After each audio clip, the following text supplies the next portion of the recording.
So it is just like a story, okay? You don't have to get puzzled. Just put the popcorn, okay, beside you and then watch these video. अब क्या है कि मैंने आपको बताया था कि ये यहाँ पे पल्मोनरी हाइपरटेंशन डेवलप होता है. पल्मोनरी हाइपरटेंशन कैसे डेवलप होता है? I explain in the last video. अब जाहिर सी बात है जब यहाँ पे प्रेशर ज़्यादा होगा so this blood will start coming back, okay, right. या ये ब्लड जो है राइट वेंट्रिकल से सही से पुश नहीं हो पाएगा इनटू द पल्मोनरी आर्टरीज. जाहिर सी बात है फिर that blood will start accumulating in the right ventricle. ये जो आपका राइट वेंट्रिकल है यहाँ पे ब्लड की कंसंट्रेशन ज़्यादा होगी, वॉल्यूम ओवरलोड होगा, जिसकी वजह से ये राइट वेंट्रिकल आपका क्या होगा, साइज़ में इंक्रीज़ होगा. And that is called is the right ventricular hypertrophy, right. Right ventricular hypertrophy, okay.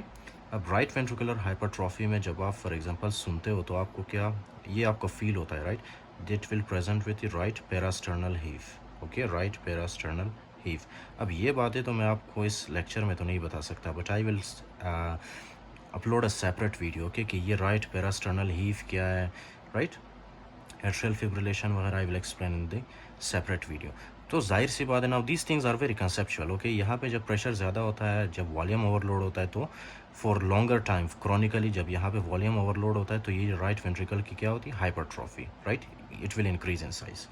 इसी तरह से जब ये राइट वेंट्रिकुलर हाइपरट्रॉफी होती है, राइट, तो क्या है कि यहाँ पे वॉल्यूम ओवरलोड होता है जिसकी वजह से ये आपका जो राइट एट्रियम है ये सही से ब्लड को पुश नहीं कर पाता इसके अंदर, ओके. और यहाँ पे जो आपका राइट एट्रियम है इसमें यहाँ से भी ब्लड आ रहा है और केबल सिस्टम से भी ब्लड आ रहा है. तो एट द एंड क्या होगा, ये जो आपका राइट एट्रियम है ना, राइट एट्रियम में क्या होती है, इस तरह से हाइपरट्रॉफी होती है राइट एट्रियम की, राइट. राइट एट्रियम की क्या होती है, हाइपरट्रॉफी. इस तरह से ये इंक्रीज़ होता है साइज़ में. जब राइट एट्रियम की हाइपरट्रॉफी होती है तो जाहिर सी बात है कि right atrium hypertrophy, these will lead to atrial fibrillation, okay, atrial fibrillation. आपको पता है ना ये जो आपका राइट एट्रियम है इसमें क्या होता है, एस नोट.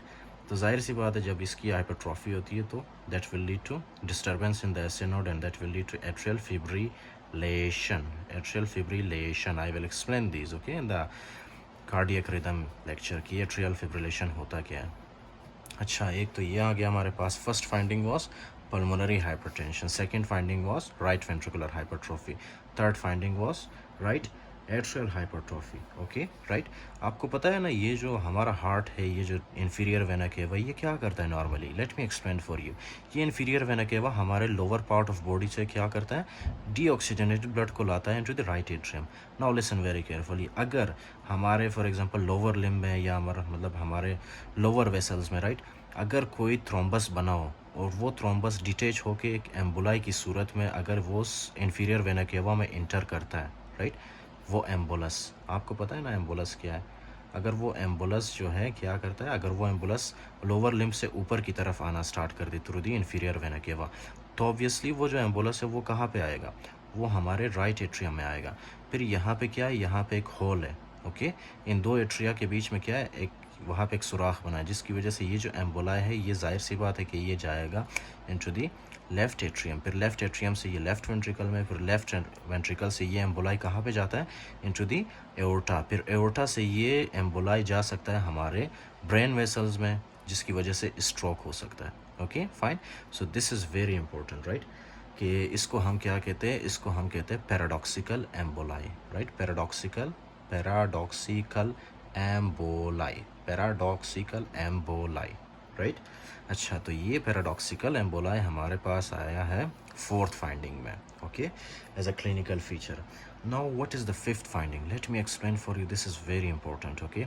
S1 S2 इसमें क्या है कि इसमें मैंने आपको बताया था, डू यू रिमेंबर, यहाँ पे मैंने आपको बताया था कि इसमें क्या मिलता है, एक तो सिस्टोलिक एजेक्शन मरमर मिलता है, राइट. सिस्टोलिक एजेक्शन मरमर कैसे मिलता है कि यहाँ पे जो है क्या है, यहाँ पे ऑलरेडी प्रेशर ज़्यादा है into the pulmonary vessels, right. और ऊपर से क्या कर रहा है, ये जो हमारा पास राइट वेंट्रिकल है ना, ये with very very much force ये क्या करता है, विद वेरी मच प्रेशर ये पुश करता है ब्लड को into the pulmonary vessels, into pulmonary vessels, जिसकी वजह से क्या होता है, जैसे ही ब्लड यहाँ से राइट वेंट्रिकल से into the pulmonary vessels move करता है ना, एक साउंड प्रोड्यूस होता है, उसको हम कहते हैं systolic ejection murmur, right. Systolic ejection murmur हम उसको कहते हैं. So we also will find systolic, okay, ejection murmur, right. वो किस वजह से होता है, क्योंकि ये जो राइट वेंट्रिकल है ये बहुत ज़्यादा प्रेशर के साथ जब ब्लड को पुश करता है इनटू दी पल्मोनरी वेसल्स, तो एक आवाज़ यहाँ पे प्रोड्यूस होता है, राइट, जिसकी वजह से उसको हम क्या कहते हैं, systolic ejection murmur, right. Okay, अच्छा, ये तो हो गया हमारे पास। अब क्या है कि फॉर एग्जांपल ये जो आपके पास राइट वेंट्रिकल है ना, मैंने आपको बताया था कि ये जो राइट वेंट्रिकल है इसका क्या होता है, इस तरह से ये होता है इसकी हाइपरट्रॉफी। राइट वेंट्रिकल की जब हाइपरट्रॉफी होती है, राइट, उसके बाद late me explain for you here, listen very carefully, okay. ये है आपके पास फॉर एग्जांपल एक हार्ट, राइट, ये है आपके पास हार्ट, और ये है आपके पास एट्रिया, राइट। अब एट्रिया के बाद जाहिर सी बात है, आपको पता है ना वो bundle of His Purkinje fibres, अगर आपको नहीं पता, if you have studied the ECG you might know. तो क्या है कि ये हमारे पास है bundle of His, right, for example, sorry, क्या Purkinje bundle of His, okay. Bundle of His में क्या होता है, this is our bundle of His, okay. ये बंडल ऑफ हेज में क्या होता है, यहाँ से करंट आता है ऊपर से first of all, and this current from S A node will come into the AV node, right. AV node से ये करंट आता है into the bundle of His, right. अब बंडल ऑफ हेज में क्या है कि ये bundle of His right side वाला कहाँ पे प्रेजेंट होता है, into the right ventricle, okay. For example, ये हमारे पास लेफ्ट वेंट्रिकल है और ये हमारे पास राइट वेंट्रिकल है। अब यहाँ से करंट आता है कहाँ पे, ये हमारे ये करंट आके हमारे राइट वेंट्रिकल को सप्लाई करता है। नाउ लिसन वेरी केयरफुली, जब यहाँ पे राइट वेंट्रिकल की हाइपरट्रॉफी होती है ना इस तरह से, तो क्या है कि ये जो फॉर एग्जांपल राइट वेंट्रिकल की हाइपरट्रॉफी होती है, तो ये जो हमारा पाथवे है ना, यह पाथवे राइट बंडल ब्रांच वाला जो पाथवे, ये पाथवे डिस्टर्ब होता है, ओके। ये पाथवे क्या होता है, कंप्रेस होता है या डिस्टर्ब होता है, जिसकी वजह से हमें क्या मिलता है, right bundle branch block, right, this is called as the right bundle branch block,